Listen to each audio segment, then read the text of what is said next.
지난주 중에 어떤 기사를 봤는데 좀 안타까운 기사예요.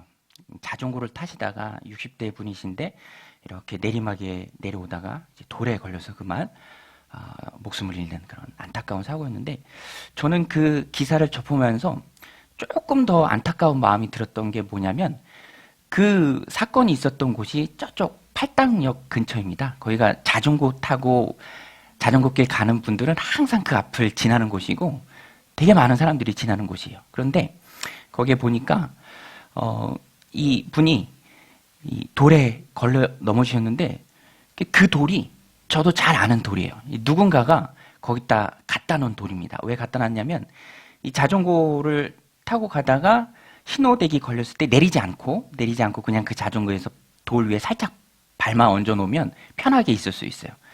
그런데 어떤 이유에서인지 모르겠는데 그 돌이 넘어진 거예요. 그리고 자전거 도로 안쪽으로 들어와 버린 겁니다. 그러니까 이분은 그걸 모르고 이제 내려오다가 그만 거기에 걸려서 이제 소중한 생명을 잃은 거죠. 근데 제가 그 사건을 보면서 문득 생각났던 게, 이 설득의 심리학이다라는 그런 책이 있습니다. 설득의 심리학. 거기에 보면 다수의 무지라는 챕터가 나옵니다. 그 인터뷰 중에도 어떤 분이 얘기를 해요. 저 돌이 넘어진 지 오래됐었다. 그리고 이 자전거 도로 안으로 들어온 지 오래됐었다. 그런데 누구도 그것을 치우지 않았다라는 거죠. 설득의 심리학에 보면 그런 사람들의 마음을 잘 분석해 놨습니다. 다른 사람의 행동을 따라가게 돼요. 그러니까 다른 사람도 치우지 않으니까 나도 굳이 치울 생각은 못 하게 되는 거죠. 뭐 다 그렇잖아요. 그러니까 그것이 바로 다수의 무지죠. 어떤 위험한 일을 당했을 때에도 사람들이 생각할 때 그 책에서 그런 예를 듭니다. 누군가가 내가 이런 위험한 일에 처했으니까 서로 나를 도와줄 거야. 분명히 나를 도와줄 거야. 이렇게 막연하게 생각하는데 그렇지 않아요. 사람들의 마음이 신기해서 막연하게 도움을 주진 않습니다. 그래서 그 책에서 제안하기는 누구를 이제 콕 집으라는 거죠. 거기 파란 옷 입으신 분 저 좀 도와주세요. 가방 맨 학생 저 좀 도와주세요. 그렇게 할 때 이제 도와줄 마음이 생긴다라는 거예요. 왜냐하면 다수의 사람들이 그 책에서 말하고 있는 것처럼 다수의 무지에 빠져 있습니다. 저 돌이 나중에 자전거 타다 혹시 걸려 넘어질 수도 있겠다. 나라도 치워야겠다라고 생각하는, 거기까지 나가지 못하게 하는 사회적 분위기가 분명히 있습니다. 지나다니면서 봐도 그런 것들이 분명히 있어요. 그런데 일상생활에도 있는데 이것이 영적인 부분에도 있습니다. 오늘 본문에도 보면 예수님이 메시아고 예수님이 그리스도신데 그것을 끝끝내 인정하지 않는 다수의 사람들이 나와요. 그 사람들이 누구죠? 오늘 스데반 집사님 설교 마지막 부분인데, 스데반 집사님의 설교를 듣는 사람들이에요. 지금 스데반 집사님이 어디에 계시죠? 공회 안에 있습니다. 공회 안에서 쭉 길게 설교를 하는 거예요. 그리고 공회는 70명으로 이루어졌어요. 대제사장까지 합치면 71명. 이 사람들은 다수의 무지에 빠져 있습니다. 예수님은 그리스도가 아니라고, 자기들이 기다리고 고대하던 메시아를 십자가에 못 박았죠. 그리고 이 사람들은 율법이라는 유대교라는 교리에, 유대교의 교리라는 올무에 쏙 빠져서 한 걸음도 앞으로 나오지 못하고 있어요. 예수님이 메시아고 예수님이 그리스도신데 그것을 계속해서 거부하고 있습니다. 그래서 스데반 집사님은 그들을 향해서 자신에게 주어진 억울하게 재판대 앞에 섰지만 변론의 기회를 설교의 형태로 끝까지 그들을 설득합니다. 그거 아니다. 너희들은 지금 잘못 생각하고 있는 거다. 유대교라는 그 교리의 율법의 그 올무에 온전히 갇혀서 한 발자국도 나가지 못하고 있는 것이다. 깨달아라. 다시 돌아와라. 회개해라. 예수님을 믿어라. 이렇게 열심히 설교를 하고 있습니다. 설득을 하는 것이죠. 여러 가지 방법을 다 동원해서 회개를 촉구합니다. 오늘 본문이 그 스데반 집사님의 마지막 설교 본문이에요. 역시나 오늘도 스데반 집사님은 나중에 돌아가실 때 기도하잖아요. 돌로 치는 그들을 향해서, 그들이 스데반 집사님 끌고 밖으로 나가서 돌로 치잖아요. 돌로 치는 그들을 향해서 스데반 집사님이 이 죄를 저들에게 돌리지 마옵소서라고 기도까지 합니다. 그런 것을 보면 스데반 집사님의 이 설교는 진심이었고요. 지금도 진심입니다. 열심히 설득하고 있는 거예요. 그 길이 아니다. 너희들은 지금 올무에 빠져 있는 거다. 율법을 극복해야죠. 성전은요, 율법은요, 이정표입니다. 예수님이 저쪽에 계신다. 그 실체가 되시는 예수님을 향해서 손가락처럼 가리키는 거예요. 그러면 우리도 운전을 할 때 이정표를 보면 아, 저쪽으로 가야 되는구나 하면서 운전을 해서 가죠. 예수님을 봐야 합니다. 그런데 모세만 붙들고 있는 거예요. 율법만 붙들고 있는 거예요. 그리고 오늘 본문에서도 핵심이 되는 성전만 붙들고 있는 겁니다. 성전에 대해서 집착을 하고요. 성전이 우상화됩니다. 그래서 스데반 집사님은 그들을 설득해요. 오늘 본문에 보면 스데반 집사님의 설득이 나오는데 첫 번째로는 지혜롭게 설득합니다. 지혜롭게. 어떻게 지혜롭게 설득하냐면 성전의 역사를 알려줘요. 여러분 제가 그 전에도 말씀드렸죠. 지금도 이스라엘의 성지순례에 가면 성전이 조금은 남아있어요. 그것을 가리켜서 유대인들이 통곡의 벽이라고 합니다. 남녀 들어가는 자리를 구분해서 그냥 벽 붙들고 뭐 이렇게 조그맣게 글씨 써서 벽 틈 사이에 넣고 기도하죠. 그만큼 유대인들은 성전을 너무너무 소중히 여깁니다. 소중히 여기는 것까지는 좋은데 그것 때문에 거기에 빠져서 성전이 우상화되어서 성전이 가리키는 예수님에게로 못 나가면 그것은 잘못된 사고죠. 바꿔야 합니다. 그래서 스데반 집사님은 너희들이 그렇게 죽고 못 사는 성전이 뭐냐? 성전의 역사를 얘기해줘요. 여러분 성전의 전신이 뭐죠? 광야에서 하나님께서 모세에게 주었던 성막이죠. 타버너클. 그것은 하나님 임재의 상징입니다. 근데 이거는 이동식이에요. 이동식으로 여기서 한번 좀 쳤다 다시 걷고 또 다른 곳에서 진을 칠 때 성막을 다시 치고 옮길 때는 또 정해진 사람들이 걷고 이동식 텐트입니다. 그것이 바로 성전의 전신인 성막이죠. 광야에서는 그렇게 썼지만 나중에는 이게 가지고 들어갑니다. 가나안 땅까지 모세가 지도자가 되고 여호수아가 이어받아서 가나안 땅에 들어가죠. 그리고 다윗 때에 그렇게 이동하는 거 말고 다윗이 생각하잖아요. 아, 나는 이렇게 좋은 왕궁에 있는데 하나님의 언약궤는 저 텐트 안에 있구나. 천막 안에 있구나. 그런 마음 때문에 성전 지을 거를 준비해요. 그렇지만 다윗은 전쟁을 많이 한 사람이라 준비까지만 하고 그의 아들인 솔로몬이 성전을 짓습니다. 아주 크고 화려하게 짓죠. 멋있게 짓습니다. 그 얘기를 지금 하고 있는 겁니다. 오늘 말씀 44절부터 47절인데요. 제가 읽어드리겠습니다. 44절부터 47절에 보면 광야에서 우리 조상들에게 증거의 장막이 있었으니 이것은 모세에게 말씀하신 이가 명하사 그가 본 양식대로 만들게 하신 것이라. 우리 조상들이 그것을 받아 하나님이 그들 앞에서 쫓아내신 이방인의 땅을 점령할 때 여호수아와 함께 가지고 들어가서 다윗 때까지 이르니라. 다윗이 하나님 앞에서 은혜를 받아 야곱의 집을 위하여 하나님의 처소를 준비하게 해달라고 하더니 솔로몬이 그를 위하여 집을 지었느니라. 예. 스데반 집사님이 이 성전의 역사를 쭉 이야기합니다. 이렇게 스데반 집사님이 성전의 역사를 성막부터 시작해서 관련된 사람들, 모세, 여호수아, 다윗, 진짜 성전을 지은 솔로몬까지 쭉 하는 얘기가 뭐냐면 그 의도가 뭐냐면 봐라. 성전을 시작하신 분은 하나님이시다. 성전에 대한 모든 주권을 가지고 계신 분도 하나님이시다. 그리고 하나님이 그 시대에 따라서 사람들을 사용하셨다. 모세에게 성막을 지으라고 얘기하고 여호수아가 이어받고 가나안 땅을 들어오고 다윗이 준비하고 솔로몬이 성전을 짓고 그러니까 성전에 대한 모든 주권 그것은 바로 하나님께 있다라는 것입니다. 스데반 집사님이 이 이야기를 하는 이유는 그렇게 중요한 성전도 하나님이 만드시고 하나님이 계획하신 것이기 때문에 하나님의 뜻이 가장 중요하다는 거예요. 성전 제도와 그것을 허락하신 하나님의 뜻이 성전 그 자체보다 훨씬 더 중요하다는 것을 성전에 죽고 못 사는 너희들이 깨달으라 라는 것입니다. 그래서 48절 50절에서도 보면 성전의 주권이 다 하나님께 있다. 하나님이 그 중요한 성전이라도 거기에 매여 있는 분이 아니시다 라는 것을 스데반 집사님이 말합니다. 48절로 50절에 보면 그러나 지극히 높으신 이는 손으로 지은 곳에 계시지 아니하시니 선지자가 말한 바 주께서 이르시되 하늘은 나의 보좌요 땅은 나의 발등상이니 너희가 나를 위하여 무슨 집을 짓겠으며 나의 안식할 처소가 어디냐. 이 모든 것이 다 내 손으로 지은 것이 아니냐 함과 같으니라. 하나님께서는 그렇죠. 온 땅에 충만하신 분입니다.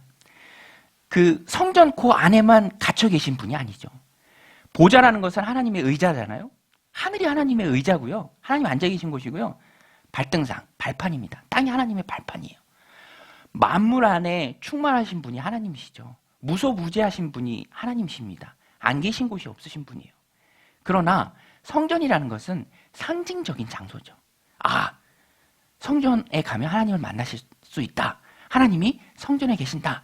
성전에서 제사하고 성전에서 예배하고 성전 중심으로 430년 동안 이스라엘이 신앙생활을 이어갔습니다.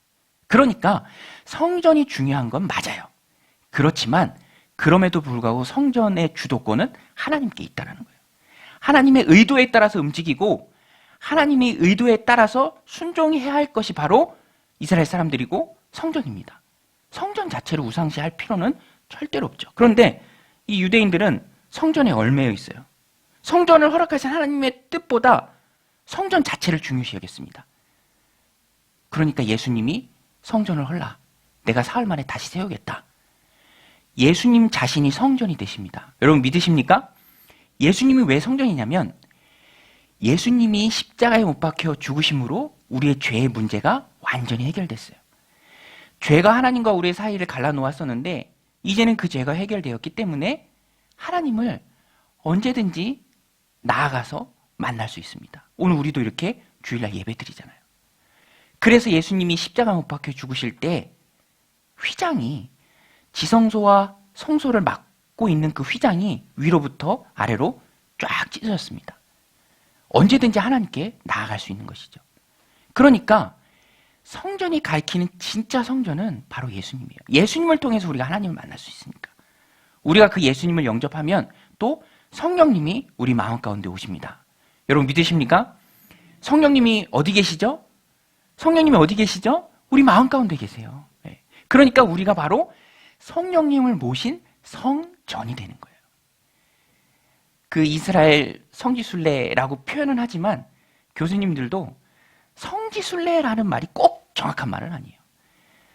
우리가 있는 예수님을 믿고 성령님을 모신 성전에 우리가 있는 그곳이 바로 거룩한 성전이죠. 거룩한 성지입니다. 이스라엘에 있는 그 성전이 지금 있나요? 그거 다 무너졌어요. 무너지고 그 위에는 모슬림 사원이 있습니다. 황금돈 사원. 눈에 보이는 성전이 중요한 것이 아니에요. 진짜 성전은 바로 예수님입니다. 율법은 예수님에 대한 예표예요. 예수님이 율법의 완성이시죠. 성전도 마찬가지입니다. 성전이 가리키는 곳이 바로 예수님이죠. 그러니까 이 유대인들이 스데반 집사님 볼 때는 너무너무 답답한 거예요. 진짜 메시아이신 예수님을 배척하고 그 예수님을 십자가에 못 박고 아무것도 아닌 그림자 된 그 성전에 죽어 못 사는 그들이 얼마나 안타깝습니까? 그래서 계속해서 진심으로 온 마음을 다해서 혼신의 힘을 다해서 설득하고 있는 거예요. 그 70명의 공회 회원들, 유대 종교 지도자들 빠져나와라, 깨어라, 예수님을 믿어라 열심히 설득하고 있는 것이죠. 성전을 우상시 받드는 유대교의 태도는 잘못되었습니다. 수정되어야 합니다. 설득되어야 합니다. 그래서 스데반 집사님이 열심히 설득하고 있죠. 결국 스데반 집사님이 청중인 그 사람들을 향해서 말하고 있는 것은 예수 그리스도를 받아들이기를, 성전에서 빠져나와서 진짜 성전이신 하나님이 성전으로 지목하신 예수 그리스도를 통해서 하나님께 나갈 수 있잖아요. 예수 그리스도 외에는 하나님께로 나갈 수 있는 길이 없습니다. 예수 그리스도 외에 천하 인간에게 구원받은 만한 이름을 우리에게 주신 일이 없어요. 그러니까 그 모든 예표와 그림자와 그런 징표들을 넘어서 실체이신 예수님께까지 나와야죠. 하나님이 그렇게 만드셨으니까, 지정하셨으니까, 주장하셨으니까. 구원의 방법은 하나님이 우리에게 알려주신 거예요. 그리고 그 분이 바로 예수님입니다. 그러면 거기까지 나와야 되는데 스데반 집사님은 나왔지만, 많은 기독교인들은 나왔지만 아직도 못 나오고 있는 사람들을 향해서 스데반 집사님이 설득을 하는 거죠. 여러분, 오늘 우리도 우리의 삶이, 우리의 인생이 구원받은 이후의 성도의 삶은 이런 설득의 삶이 되어야 합니다. 아직도 세상이 전부인 양 잘못된 생각 속에 빠져 있는 사람들, 그 사람들을 향해서 복음을 전해야 하고요. 그렇게 하면 안 된다. 큰일 난다. 세상이 전부가 아니다. 하나님의 아들이신 예수님을 만나고 믿어야 한다. 우리도 그렇게 전하고 설득할 수 있어야 돼요. 저는 말씀 준비하면서 그 고등학교 때 생각이 났어요. 1부 예배, 9시 예배였는데 드리고 나니까 제 마음 가운데 그 예배에 항상 같이 있었던 친구들, 또 후배들이 있었거든요. 근데 어느 순간 그 친구들이 떠나갔죠. 근데 제 마음속에 가까이 지냈던 후배 한 명이 딱 떠올랐어요. 근데 예배를 마치고 나니까 그 마음이 너무 안 좋은 거예요. 같이 문학의 밤도 준비하고 가까이서 하나님 섬기던 그 후배가 안 보이니까, 떠나간 지 오래되어서 안 보이니까 너무 마음이 안 돼서 예배 끝나자마자 바로 그 교회 사무실로 와서 그 친구한테 전화를 했어요. 후배한테. 받더라고요. 졸음에 취해서 받은 목소리로. 제가 막 얘기했어요. 너무 안타까운 마음에 설득의 방법으로 다시 한번 신앙생활 할 것을, 교회 나올 것을 간곡하게 얘기했는데, 근데 벽이 되더라고요. 벽이. 그런 게 있어요. 어느 순간 믿어야 하는 그 가운데 믿지 않기를 원하는 사람들은 아무리 이 푸시를 해도 그것을 받아들이진 않아요.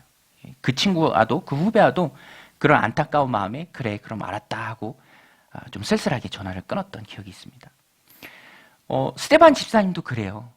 마음의 열정은 있고 열심은 있고 혼신의 힘을 다해서 생명 바쳐서 설득은 하지만 그 설득이 우리가 잘 아는 것처럼 효과적이진 않았습니다.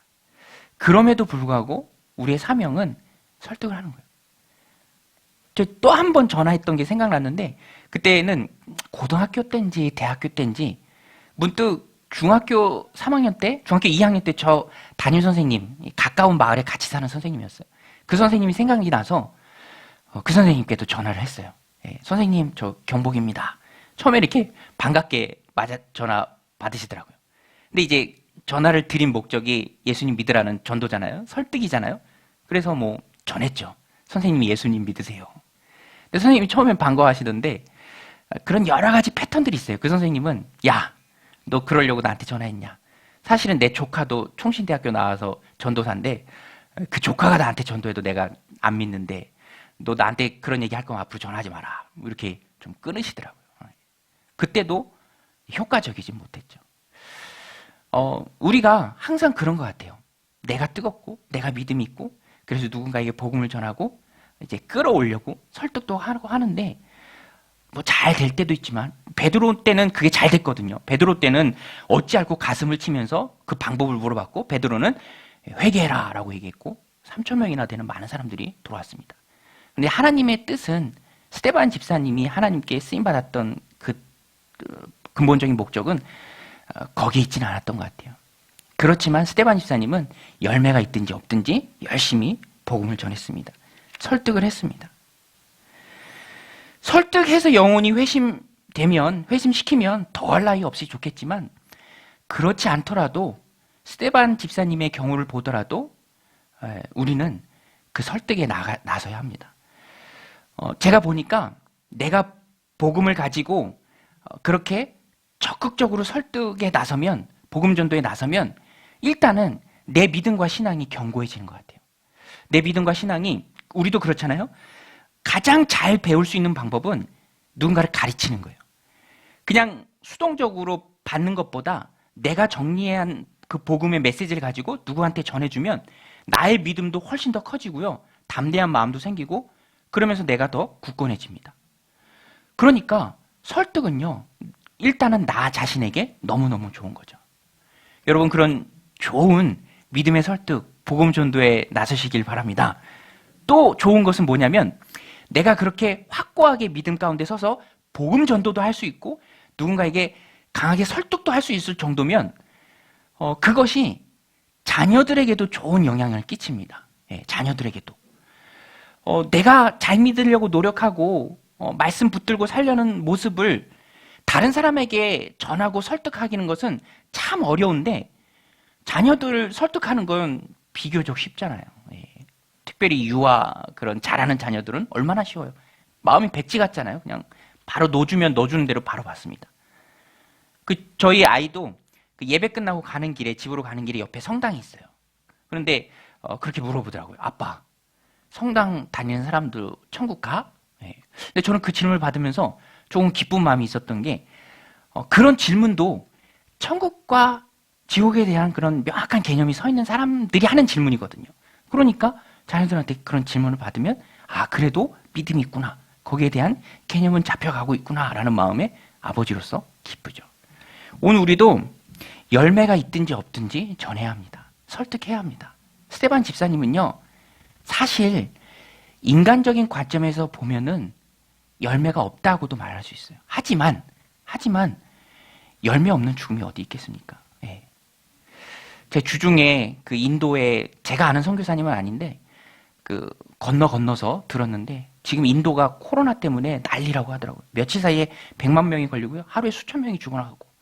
너무너무 안타까운 건 우리 선교사님 한 분도 그 두 분이 부부가 다 걸렸는데 한 분은 먼저 소천하셨다 그렇게 연락을 받았어요. 그 사진도 이렇게 공유하는 카톡을 보내서 봤는데 자녀들이 3명이에요. 다 크고 예뻐요. 그런데 이 한 명만 알고 나머지는 이 아버지 소식을 아직 모르는 거예요. 그리고 엄마 아빠가 다 중환자실에 가 있어서 이제 따로 자녀들만 보냈고 이게 거의 뭐 말이 아닌 상황이죠. 그래서 저는 또 네팔의 조 목사님 있잖아요. 네팔하고 인도가 국경만 맞대고 있고 막 사람이 왔다 갔다 해서 그 물어보니까 네팔도 지금 큰일이라고 합니다. 하루에 한 달 전하고 분위기가 확 바뀌어서 2,000명, 3,000명씩 나온다고 해요. 그렇지만 그런 위험도 각오하고 나아가죠. 열매가 있고 없고는 나중 문제입니다. 첫 번째로는 하나님이 우리에게 명령하신 것이기 때문에 그렇게 해야 하고요. 또 그런 일들을 내가 감당하면서 하나님이 나에게 부어주신 은혜가 참 많이 있어요. 스테반 집사님도 얼마나 영광스럽게 그 마지막을 마감합니까? 또 한 가지 간과할 수 없는 건요. 스테반 집사님이 순교하는 그 순간에 사도 바울이 있었습니다. 사도 바울이. 예. 사도 바울에게로 어쩌면 스테반 집사님의 그 사역이 넘어간 것이죠. 오늘 우리도 열심히 설득해야 합니다. 복음의 확고함을 가지고 만나는 많은 사람들에게 설득해야죠. 그러기 위해서 우리가 또 작지만 목장이라는 그런 전도의 소중한 소그룹 공동체도 만든 거예요. 오늘 우리도 스테반 집사님처럼 결과에 상관없이 복음의 말로 또 인자한 언어와 행실로 많은 사람들에게 예수 그리스도를 전하고 복음의 말로 그들을 설득하는 그런 저와 여러분들이 다 되시길 바랍니다. 이 스테반 집사님은 설득하는 가운데 또 한 가지 지혜롭게 역사를 통해서도 설득했지만 또 한 가지 강하게 아주 설득했습니다. 강하게. 직언을 피하지 않았어요. 아주 강한 어조로 그들이 못 보는 그들의 모습을 말해줍니다. 스테반 집사님이 직언한 핵심은 그 조상의 그 자손이다라는 거예요. 왜냐하면 스테반 집사님이 설교하고 있는 그 청중의 조상인 유대인들도 의인을 전하기 위해 온 선교사들을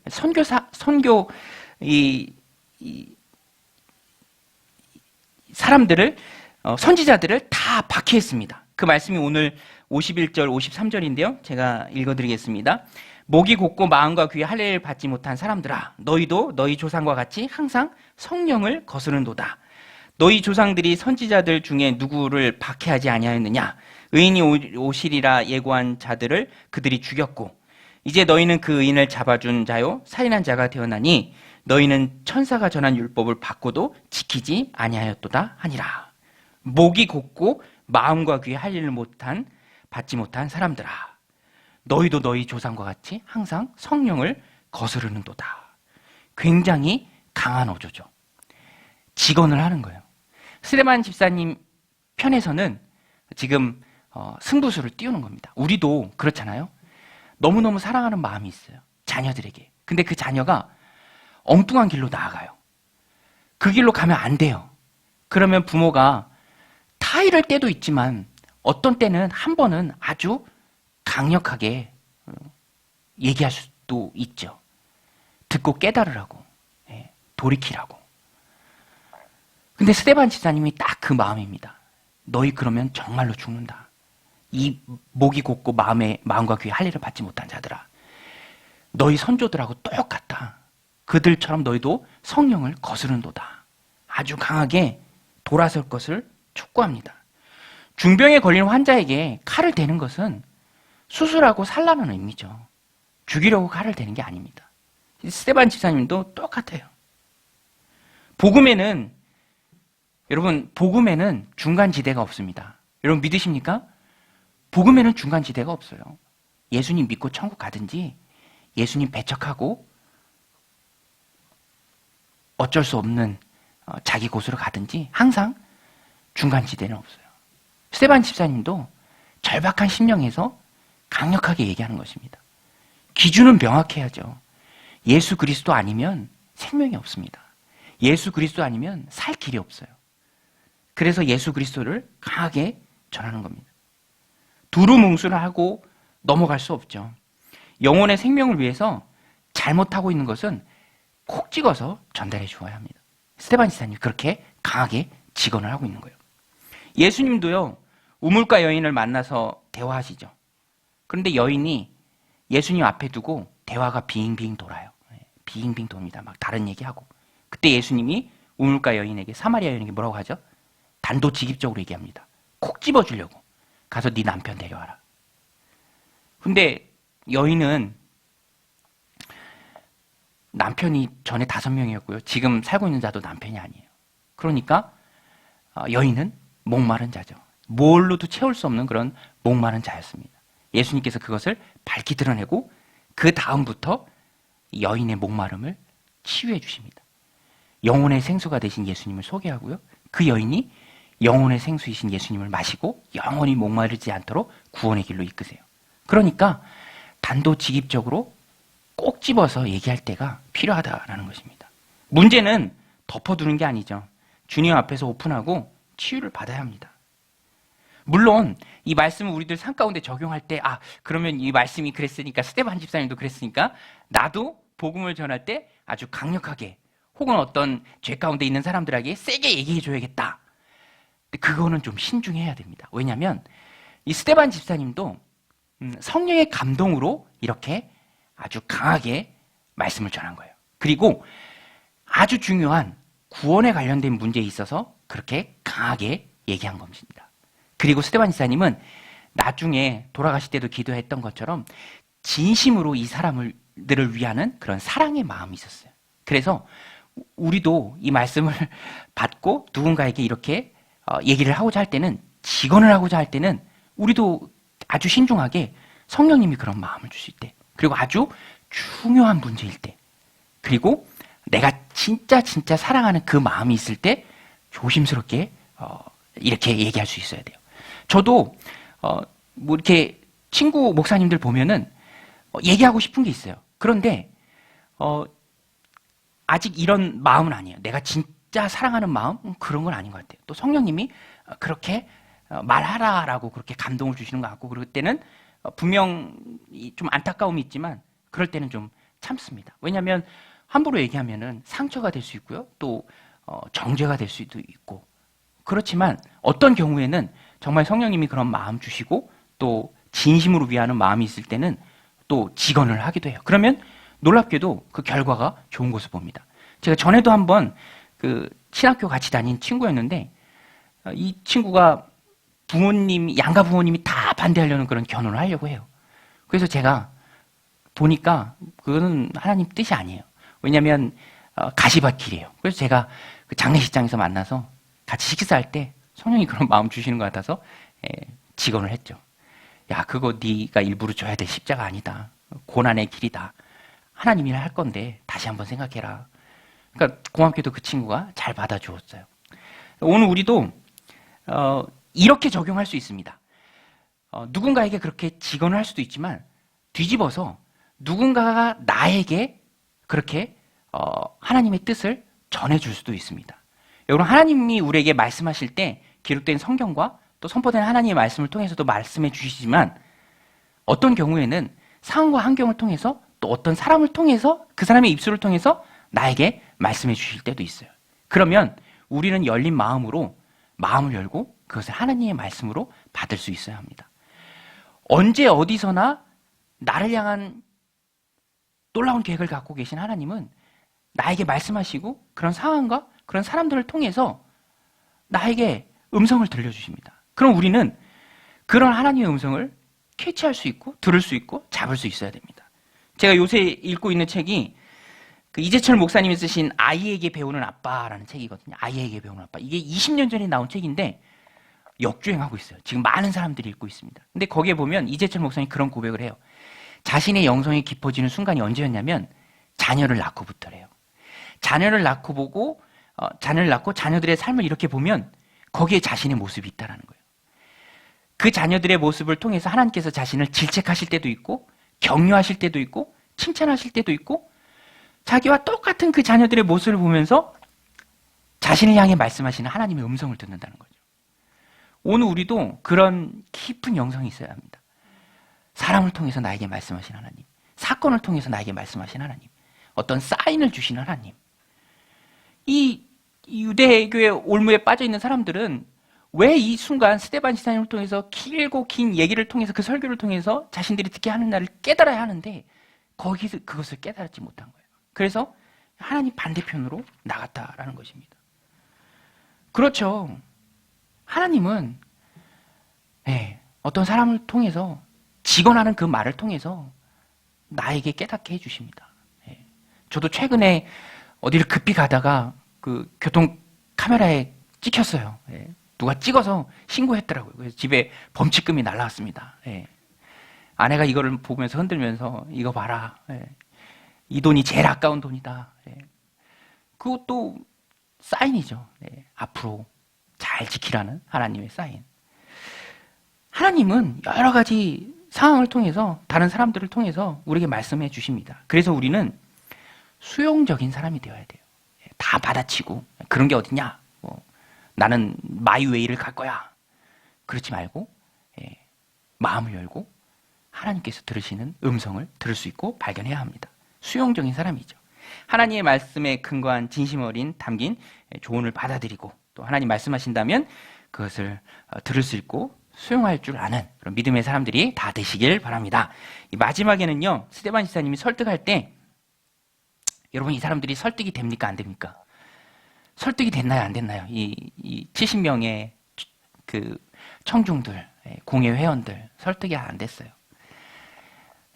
그렇지만 스데반 집사님은 마지막까지 놓지 않아요. 역사를 통해서 지혜롭게도 설득하고 아주 강한 어조로 승부를 띄우면서 직언하면서도 설득하고 마지막에는 기도로 하나님께 맡깁니다. 오늘 말씀해 보면 그들이 깨닫고 돌아오기를 스데반 집사님이 원하고요. 마지막에는 자신을 위해서도 기도하고 자신들을 향해서 돌을 던지는 그 사람들을 향해서도 스데반 집사님이 기도해요. 오늘 말씀 59절, 60절인데요. 우리 자막을 보면서 같이 한번 읽어보겠습니다. 59절, 60절 시작.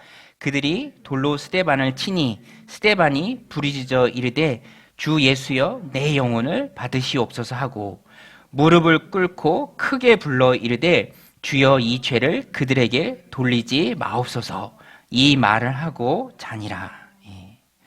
60절에 스데반 집사님의 마지막 말 주여 이 죄를 그들에게 돌리지 마옵소서. 이 기도랑 비슷한 기도가 나오죠. 누가 그 기도를 하셨죠?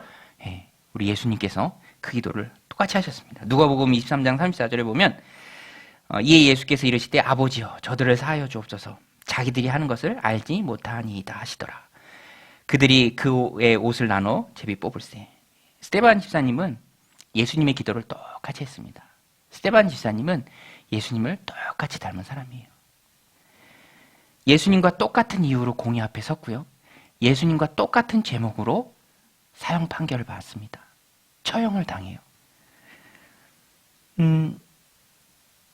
제 친구 중에 예루살렘 이스라엘 유학하면서 아기 낳을 때 거기서 아기 낳을 때 유학하는 유학생들이 아기 낳을 때 베들레헴에서 많이 나와요. 베들레헴 가서 예수님 태어난 곳에서 똑같이 태어났으니까 의미가 있죠. 베들레헴. 근데 제가 볼 때 그거보다 훨씬 더 의미 있는 것은 예수님과 똑같은 이유로 죽는 거예요. 예수님과 똑같은 이유로. 근데 스데반 집사님은 그 큰 영광을 받았죠. 예수님과 똑같은 말씀을 남기고 죽었습니다. 이것은 성도의 가장 큰 영광이죠. 스테반 집사님은 예수님이 서서 스테반 집사님을 맞아주시는 가운데 천국에 입성하셨어요. 성도가 이 땅에서 누릴 수 있는 가장 큰 영광을 누리는 분이 바로 그래서 스테반 집사님입니다. 그리고 보세요. 죽어가는 그 마지막 순간에 남긴 그 한마디가 기도였고요. 그리고 그 기도가 바로 저들의 죄를 용서해 주옵소서라는 용서의 기도였습니다. 사람들의 죄를 용서하기 위해서 예수님이 죽으셨죠. 그리스도의 심장, 용서의 마음을 가진 자가 바로 우리 스테반 집사님이었습니다. 삶의 마지막 말이 남을 용서하는 말이니 이보다 더 복되고 귀한 죽음이 어디 있겠습니까? 그리스도인의 삶은 용서의 삶입니다. 그래서 저는 이 말씀을 준비하면서 그 스테반 집사님의 마지막 그 용서의 말이 마음에 많이 남았습니다. 오늘 우리도 스테반 집사님이 보여준 그 말씀처럼 다른 사람을 용서하시길 바랍니다. 용서가 사람을 살려요. 예수님도 용서의 횟수를 묻는 제자들에게 7번씩 70번이라도 용서하라고 말씀해 주셨죠. 근데 70번씩 7번이 490번인데 490번까지만 용서하라는 말씀은 아니에요. 또 사실 490번 또 평생에 490번 용서하기가 쉬운가요? 그런데 그 이상 계속 용서하라는 말씀이죠. 너희가 용서를 받았으니 너희도 용서하는 게 마땅하다. 오늘 스테반 집사님은 그 마음 그대로 가지고 있었습니다. 유명한 탈옥수 있잖아요.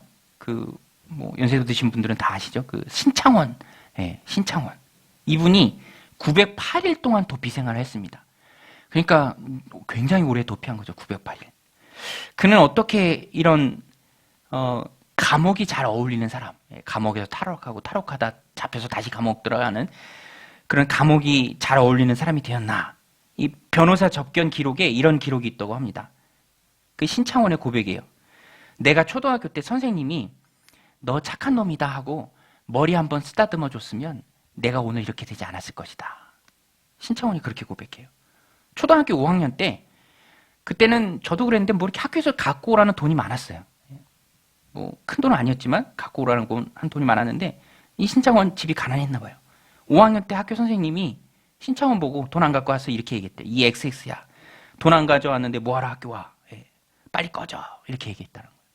근데 신창원이 고백하기를 그때 자기의 마음 가운데 악마가 들어오는 느낌을 느꼈대요. 물론 그렇게 남 탓은 할 수는 없죠. 그렇다고 다 신창원처럼 되는 거 아닙니까? 그런데 분명한 것은 한 사람의 따뜻한 마음이 다른 사람이 성장할 때 굉장히 지대한 영향을 끼친다는 거예요. 사람은 용서를 경험할 때 마음이 열립니다. 레미제라블의 장발장. 그가 19년 동안 사회를 증오하고 미워했었는데 그가 언제 바뀌죠? 그 소설에서 잘 말하잖아요. 밀리에르 신부님.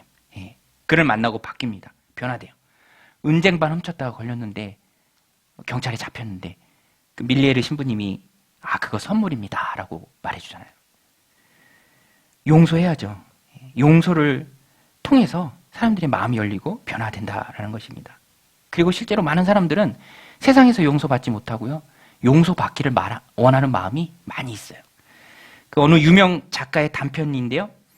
세계의 수도라는 짧은 단편이 있습니다. 거기에 보면 이 배경이 되는 곳이 스페인인데 아버지와 사춘기를 겪고 있는 아들이 함께 살아요.